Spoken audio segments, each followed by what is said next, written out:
Alzheimer's affects an estimated 5.6 million people aged 65 and older, and approximately 200,000 individuals under the age of 65.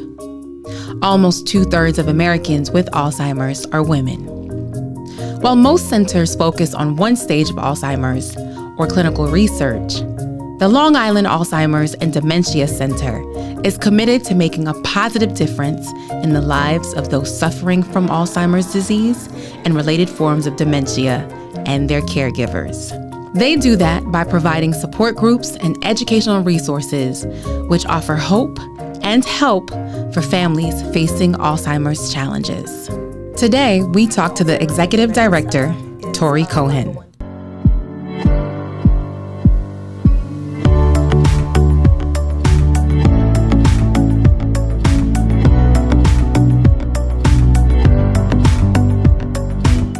Thank you, Tori, for being here. Thank you very much for having me. Please tell me about the center. The center is a 501c3 nonprofit organization that's located in Westbury, helping individuals and their families with Alzheimer's disease and other forms of dementia. You guys just recently had a name change, is that correct? Yes, we just recently had a name change. We wanted to make sure that people realize that we take care of people that have other forms of dementia, not just Alzheimer's. So we were formerly known as the Long Island Alzheimer's Foundation, and now us being the Long Island Alzheimer's and Dementia Center, people know that we help other people with dementia and that we have hands-on programs and services at our center. And the way the name evolved is 5 women had started the organization up in Port Washington. They had loved ones that were all connected to the disease. How did you become passionate about, this disorder, but also social work and just this particular role? I was always the kind of person that wanted to help people, and I really was attracted to the geriatric population. And before working at the Long Island Alzheimer's Foundation, now as the Long Island Alzheimer's and Dementia Center, I was working at NYU Medical Center in the city. And I had a lot of connections with the Alzheimer's disease with a lot of the patients in the hospital. And when I had moved from the city to Long Island, I thought about what was, attracting me to this population, what help I could be doing in supportive work. And Alzheimer's started to become a very prevalent disease, and also my grandmother had it. So it was, something that was difficult for my family and something that was close to my heart. And so when the job became available in Port Washington, I went for an interview, and slowly but surely I ended up working there from 2003 till now. Wow. So I've been there a very long time. Right. And being there quite some time, obviously you've grown, the organization has grown. Let's talk about how it evolved, how it's changed, or how well, not changed, but how it's improved. Well, originally it was more of a resource and referral center. A lot of people were calling in just needing information. If someone got diagnosed, who should they call? To a point where, we started getting more calls. People need to leave their home. They want to come to a place that they can be cognitive stimulated and their caregivers could get respite. So it slowly but surely evolved into a social model day program, where originally people were coming in the later stages, and then when people were being diagnosed more and more, the earlier stage was coming up, so we started an early stage program, which then evolved into, there's something from the early to late, we need something more moderate. So we started to really serve people from the early stages of the disease to the end. So once a family got connected with us, they would feel that, once I'm on this journey, I'm with an organization I feel comfortable with, and we will be able to work with them to the very end. So it really started with our day program, and once we knew if people could come out and socialize with other people, there are still people that had a hard time leaving their homes. So we also had an in-home respite program where our staff would go into the home a few hours every other week and be able to provide cognitive stimulation for the person that's diagnosed and respite again for the caregivers. So I think as time went by, we always wanted to tailor programs and activities for what people needed. So as people would come and tell us what they needed, then programs continued to evolve. So it was the day program, it was in-home respite. We also wanted to help the caregivers and start support groups, which are now run by our licensed social workers, which is very important and separates us from other organizations. And also they're available for counseling And most recently, we're doing a lot of caregiver trainings at our center to be able to help from anything to do with behaviors to help the caregiver to any kind of topic they would like. Mm. One of the things you said was that you were introduced, well, not introduced, but your grandmother suffered with this disorder. Yep. And that's something we share in common, that my grandmother currently is dealing with this disorder, and so is my family. And as you said, the center not only really works with the person who has the disorder, it works with the family, because it does affect not only the person who has it, but also the family.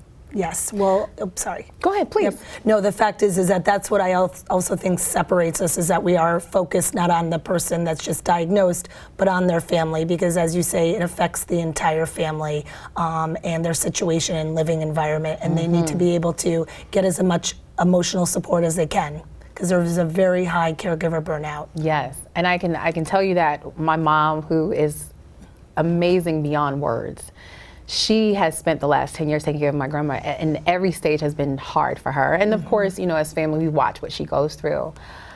What I can say is that I think until my grandmother was diagnosed, you know, Alzheimer's dementia was something that you just kind of heard floating around. It wasn't something that was prevalent, or at least too apparently prevalent. Let's talk about the disorder first. Are the symptoms the same across each individual? Is it more prevalent in men or women? Like, is it just like someone forgets something and bam, you have it? Well, I mean, as people, I feel like need to know that there are so many different forms of dementia, and Alzheimer's is the one that we all hear about, and it's more, as we say, prevalent.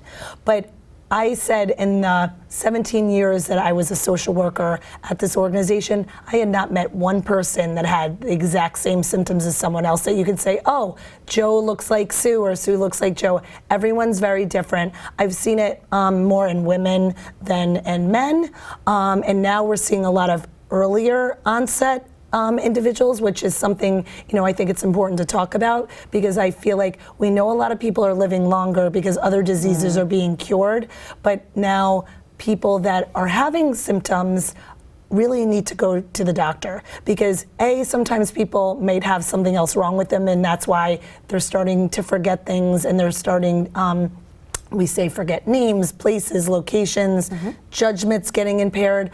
But with a lot of the younger, earlier onset, people had been misdiagnosed. Sometimes it was depression, sometimes it was ADHD, because how could someone that was possibly in their 40s or 50s be having Alzheimer's? But the fact is that I think now a lot of physicians are out there taking that other look, like, just because this younger face is entering, let's just, you know, make sure it's not the disease. And sometimes it's not. Sometimes someone may have something else going on temporarily that's causing them to have these symptoms. But, you know, sometimes that it is Alzheimer's or another form of dementia. So, you know, as I said, the forgetting things, a lot of the typical, I forgot where I parked my car. A lot of people can forget their car. A lot of people, we live in a very, I feel like, stress-induced society. Everyone's moving quickly. But it's not really about where you parked your car. Is when I get to the car, if someone is starting to have symptoms, they don't know what to do next. And that's where the issue is. In your 17 years of working with the organization, have you found that, and we said that it's becoming more prevalent, but do you find that people are much more aware, like really aware that it's here, it's something not to be shamed about? I think it's the world around us that it's always making it easier now for people to come out a little bit. Our most important goal at the organization is to make people feel that it's okay to get help. And in a lot of, you know, cultures we say, and a lot of people do feel uncomfortable and say, I want to take care of my loved one, what do I need, these kind of resources. But regardless of what program or what information or advice, it's important to be able to know that people are there to help you on the journey. So I think you hear it, that there's more people out there that are admitting it, because it has been so such a stigma. But I feel like once they hear that and it's okay, that they start to reach out. And I think we have access to a lot of social media, now with a lot of postings that people see things and it makes them more familiar. And there's a lot of times that people are now using the computer, Googling information Yes. and coming up. I think it's one of the biggest things for us where we get most of the people entering our doors or calling is from our website.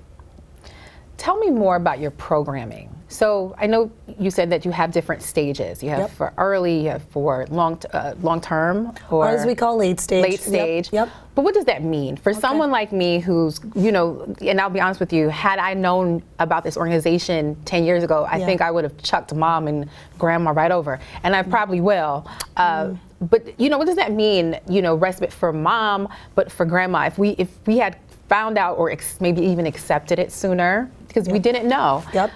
What does it mean when we come for early stage programming? Are we sitting and talking in a support group? Are we playing games? What are we doing? Well, that's a very good question. I mean, the fact is that if we talk about one of our biggest programs, which is our social model day program, the way that it looks inside our center is that we have 3 different rooms so that we can focus on different abilities in each room. So someone that's in the earlier stage room, maybe they like trivia, maybe they like to play games, and they're better in that room with other individuals that are like them. But just because someone's in the earlier stage, they may not be as verbal. Maybe they're nonverbal, but the fact is they still want to be around other people and just take in, I feel like, the environment. So there's more of high level activities going on in early stage, and the way it kind of goes down to the later stages, we do arts and crafts, we do exercise, but it's to everyone's abilities, whatever they're capable of. But we know as you progress through the disease, the brain is shrinking, things are not firing as quickly, so what people are able to do in one room are not going to be able to do it in the other, but we adjust to it. And it's not as simple as, okay, one day someone might be in our early stage program, well, with the disease, the next day someone might come in and they might have taken a turn. And just they're not seeing things the same way. So we're able to adjust because our staff is in and out of every room. Which is really important because I think once you get used to someone in one room, then you're really comfortable with them once you are transitioning into other programs. So that program that I'm speaking about runs actually Monday through Saturday, which is something unique that we added Saturday almost 2 years ago because there's a lot of caregiving going on by adult children, which we call the sandwich generation, and you need a place. They're used to somewhere Monday and Friday. Well, maybe on Saturday, someone needs to go take care of some things themselves. So we're open then. And one thing that's important to note that we also have transportation. So we actually transport a lot of our participants that do come to our program. So that's something that offers the caregivers more respite. Because if the program's 10 to 2 and our dementia trained drivers are picking them up, let's just say at 8 o'clock, it's already 8 o'clock on, and then the program ends at 2, another hour or possibly less than an hour on the bus. That's a full day, which is important for the caregiver and then important for the person who is diagnosed. And you know what? They get tired and then they've had a full day. And they're able to kind of go home, do what they need to do with their family, and then go to bed. So you offer these really monumental programs because I haven't heard or seen anything like this. As you evolve and you're seeing that the progression, not the progression, or the diagnoses are becoming younger, how has that created new opportunities or programs for you guys to really treat? Well, that's a really good question because there's a bunch of things that we have tried to do to look at that situation where there's younger, earlier onset, because a lot of the times I was just telling you about a lot of our programs, okay, so the loved one is involved in getting cognitively stimulated by the activities and the caregivers going out. Well, what we've noticed is that if they are younger, some of the caregivers, if they are, let's say, married, they want to be together. So, we've added a couple different programs. One thing we have is this memory cafe that once a month, the caregiver and their loved one go to a restaurant, they have some lunch and then listen to some music and maybe dance together, but they're able to do it together. And we also have something on Saturdays at our organization, which is a chorus, which their caregiver and their loved one are involved in. They really are able to see that this person is singing and involved in music, and it's not just because they have a disease that they can't do anything anymore. We tried to foster as much independence as we can with the person that's diagnosed, and really show their caregiver, look, just because they have the disease doesn't mean that there's no more life. Because we always really stress there's life worth living after a diagnosis. There's a lot that you can do.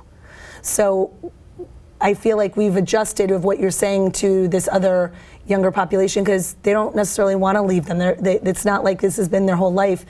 They're struck with this disease. They want to figure out what they can do next. And the fact is that if there's programs that they can be involved with them too, they like that. So they can have a little bit of both, whatever they need. They can balance that out. So let's talk about how close do you work with doctors and medical staff, like with each person who comes in or family who comes into the center? Are you guys working side by side? You know, are you getting the same information? Because, you know, as someone who's watching my family go through this, you know, one of the things I'm seeing is that my mom's getting 1 million calls a day. And it's a lot, but it's because everyone is trying to connect. So how do you guys work when someone is it admitted or brought in? Right. Well, we do get a fair amount of referrals from neurologists, geriatricians, which is like a pediatrician, but for older adults. So really neurologists, geriatricians, primary care physicians, they're referring. The doctors are so busy, but you know, someone in their office has an idea of what our programs are like. So they give the information to the person in their office, the family calls, and what they do is come in for what we call an intake. So our social workers can sit with the family and really get a sense of, well, what are they looking for? What do they need? We do have this array of services, so what works best for your loved one? Really get a history, because the more you know about a person that has this diagnosis, the better that you can help them. So even going into the history of, oh, what was the kind of music they liked before? And some things maybe they used to like something and may not like it now. And I think in these intakes it's so important, because once they get into our programs, our social workers, our program assistants that work alongside of them, they always say, well, yeah, it says that they like that, but you know what, this is what they like, so you know what, maybe they can let the caregiver know, so once they go home, maybe they like Jenga, so when they go home, then maybe they're gonna play Jenga at home, and the caregiver had said, oh, they never liked board games. We don't know. Not everyone is the same person once they have this disease. Right. I mean, even the personality can change. Sometimes someone's more, I think, a less social person. They now may be less inhibited, so they're more social. And it could be opposite. They used to be the life of the party. Well, now they want to be by themselves. Right. So we can't really force someone into doing something that just doesn't fit. But this is what we're there to help guide the way. And this just reinforces that dementia, Alzheimer's, that is it safe to say that it's a spectrum in the sense that one day, you know, there's a behavior, the next day it can change, and so you're constantly reassessing and working with that patient and their family. Absolutely, because the one thing that we say, the brain is the biggest muscle in your body, and it takes care of all of your functioning. So, you know, one day it's, you know, you're saying and things are making sense in one way. The next day you come in, someone may have a different perception, their judgment may change, even the way they're walking, the way they're swallowing as they progress through the disease. It affects every part of the body, which we understand because it's shrinking, so it's making the neurons fire even slower instead of all the time, so not everything is being told to your body, like move your arm this way, move your leg this way. So it's changes that we have to wait and see when the person comes in that day what it's going to be like. And we always say there is someone that comes into our center that is more younger, early onset, and she lives with her daughter and granddaughter, and sometimes, she may be a little bit more chaotic when she walks in our door at the center because things were a little bit more chaotic at home, because we know when you have young kids there's a lot of things going on in the house, and she's responding to that. And so then she might then calm down once she starts to get into our program, but that's what she's adjusting to even with her own disease.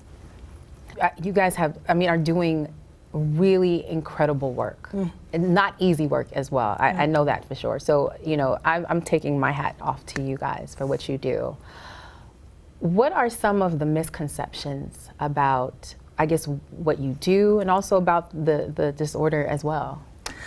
Yeah, you know what, I feel like one of the misconceptions about even what our organization does is that we are a local grassroots organization, which people don't know.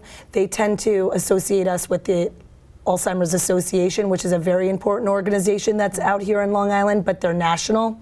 And what we always say, we just want to focus on people understand the difference with us is that under our name that we have these programs and services. So right now when we don't have a cure, we're not research based, but so when we don't have a cure right now and we don't know when there will be one in sight, we feel like we're here and now. We're here to help the families now. So no one deserves to be doing this alone. No one has to be home if they don't want to be home. Some people may want to, but that we're here for them. So I think, that's something that's important to differentiate about our organization and even about the disease itself, that a lot of times people say, I just have dementia, I'm not sure I can come to your organization.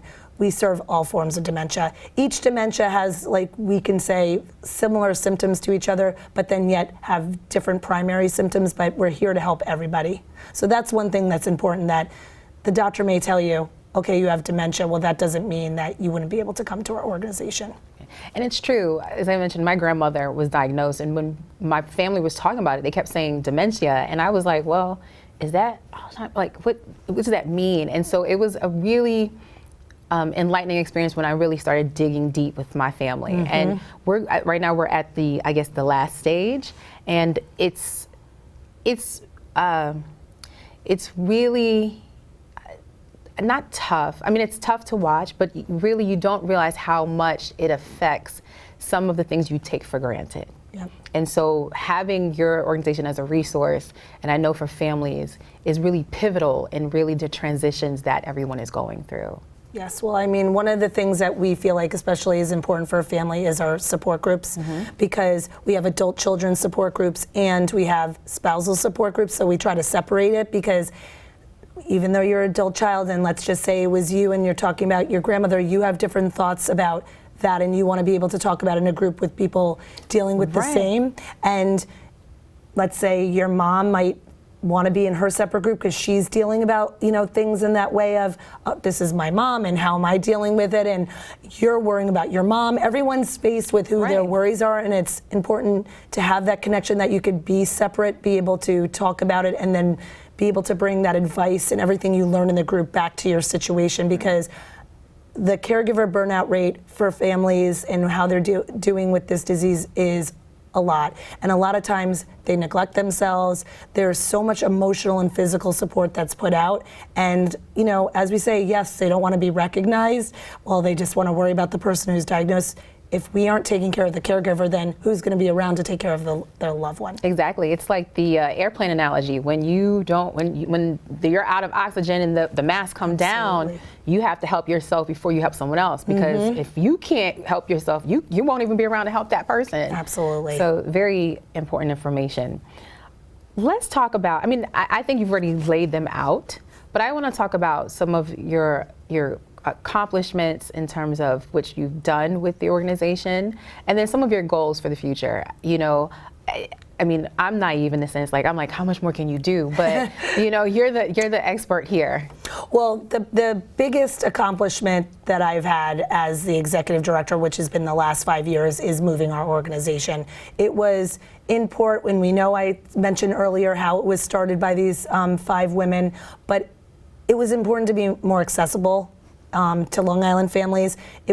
Port Washington was more remote, and day after day as a social worker, when I'd get those calls of people needing help, and you feel like, well, you can come to us, but how is that really offering respite? So moving the organization to a spot that people can really access was important for us, and really digging in and figuring out what programs are important for these families to have while they are dealing with this disease, and really be available to them to help support through this journey. So that's one of the biggest things for me. I think also we had started with buses when we were in Port, but now really in Westbury, being able to take that on the road and really try and cover as much as we can of Nassau County. We don't like people to be alone on the bus for that long, but the fact is it's still a huge relief for the caregivers, so that's a big accomplishment. One of the things I think strategically that we would love to do is be able to kind of head into Suffolk County and be able to help people in Suffolk County that really need our services as well. People that come from Eastern Queens and the beginning parts of stuff, it could come to us. Anyone can come to us. It's just, how far they want to travel. But we want to be able to offer as much as we can to everyone that we can. So no one feels like, at one point we had in Port Washington people coming from Comac and Center Moriches to our program. You don't want people to feel like I have to travel that far and take their entire day to just get services. Right. Before we close, because we have to go and I don't want to go, how do people get involved? So, obviously I would love to help, and I'm sure there are people who are watching who want to help as well. How do we do that? How can we help facilitate the expansion or the evolving the programs the services? What can we do? Well, I think the most important part of an organization like this is that we always have to try and remain as sustainable as we can and get as much funds as we can, because we always say every dollar that comes to this organization goes to our programs and services.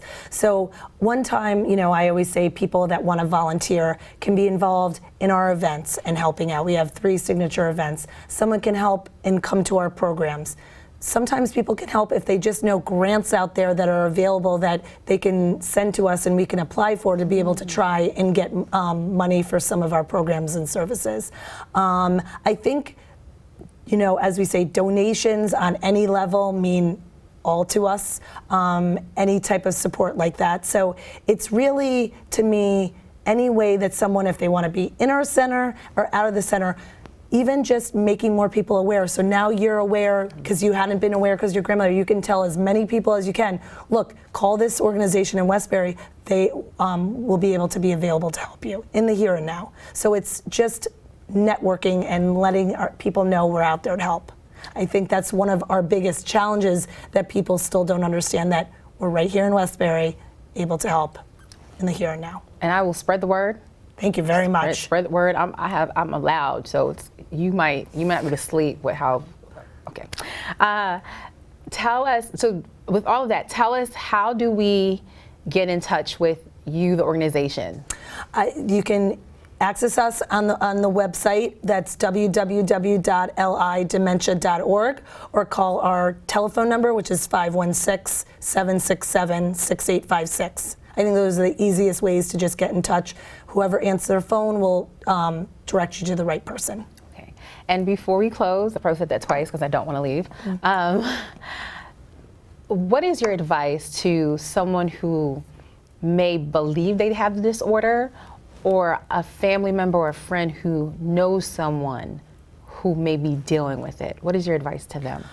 My advice would be, first, if you know and you can access us, at our social workers will be able to help on the phone and listen to the story and really point them in the right direction. Because most of the time, if someone is feeling like something's wrong and something's a little off, the most important thing would be to go see a doctor, just to be able to figure out, what is this? Is there something, other medical issue going on that's not even this diagnosis? Because there is other medical symptoms that can happen that it's not Alzheimer's or a form of dementia, but sometimes it is. So I think giving us a call, we're there to listen to the story, and we can be able to point you in the right direction and give you some names of even doctors that we know that will really look at this case and figure out what's going on. Thank you. Thank you very much for having us. We really appreciate it. If you have any questions or comments or grants, again, you can follow up with the center at the information on your screen.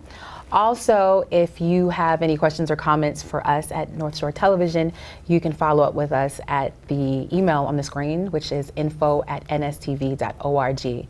Again, thank you so much for being here. We really appreciate being able to be here and talk about all the services to be able to offer to Long Island residents. All right, guys, we'll see you. Bye-bye.